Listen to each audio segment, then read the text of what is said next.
పల్లవిని కిడ్నాప్ చేయటంతో ప్రేమ్ వెతికి తీసుకురావటానికి కారులో వెళ్తాడు.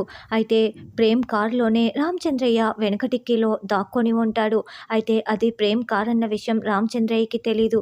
అయ్యో, నేను బిడ్డను కలుద్దామని వెళ్తే ఈ కారు ఇలా వెళ్తోందేంటి, ఇప్పుడు నేను దొరికిపోతానా ఏంటి అని రామచంద్రయ్య కంగారు పడుతూ ఉంటాడు. దేవుడా, ప్రేమ్ బాబు పల్లవి గారిని కాపాడి తీసుకువచ్చేలా చెయ్యి దేవుడా అని చామంతి వేడుకుంటూ ఉంటే, చామంతి వెనకాలే ప్రేమ్ డిజైన్ చేసిన డ్రెస్సును కాస్త ఒక రౌడీ దొంగతనం చేసి రోజా దగ్గరికి తీసుకువెళ్ళిపోతాడు. మేడం, మీరు చెప్పినట్లే డ్రెస్సుని తీసుకొచ్చాను మేడం అని డ్రెస్ ఉన్న కవర్ని రౌడీ చూపిస్తూ ఉంటాడు.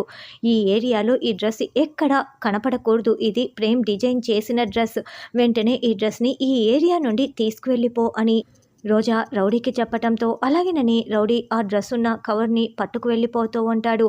ఈ లోపల చామంతి వెనక్కి తిరిగి చూస్తే అక్కడ డ్రెస్ కవర్ ఉండదు. అయ్యో, ఇక్కడే కదా డ్రెస్ కవర్ ఉంది, ఇప్పుడు ఏమైపోయింది అని చామంతి మొత్తం వెతుకుతూ టెన్షన్ పడుతూ ఉంటుంది. ఇక యాంకర్ మైక్ పట్టుకొని మాట్లాడుతూ ఉంటుంది. ఈ షోకి ఒక పవర్ఫుల్ ఉమెన్ని జడ్జిగా ఆహ్వానించాము అని చెప్తూ ఉంటే ధాత్రిని మనకి చూపిస్తూ ఉంటారు. ఇక ధాత్రి కారులో ఆ కాంపిటీషన్ హాల్ ముందు దిగుతూ ఉంటుంది.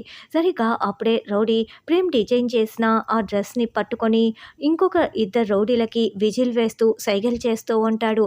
అప్పుడే ఈ రౌడీ తన చేతిలో ఉన్న డ్రెస్ కవర్ని క్యాచ్ పట్టుకోమని విసిరి పడేస్తాడు. అయితే సరిగ్గా అప్పుడే జేడీ వచ్చి ఆ డ్రెస్ కవర్ని పట్టుకొని రౌడీల వైపు ఉగ్ర రూపంతో చూస్తూ ఉంటుంది.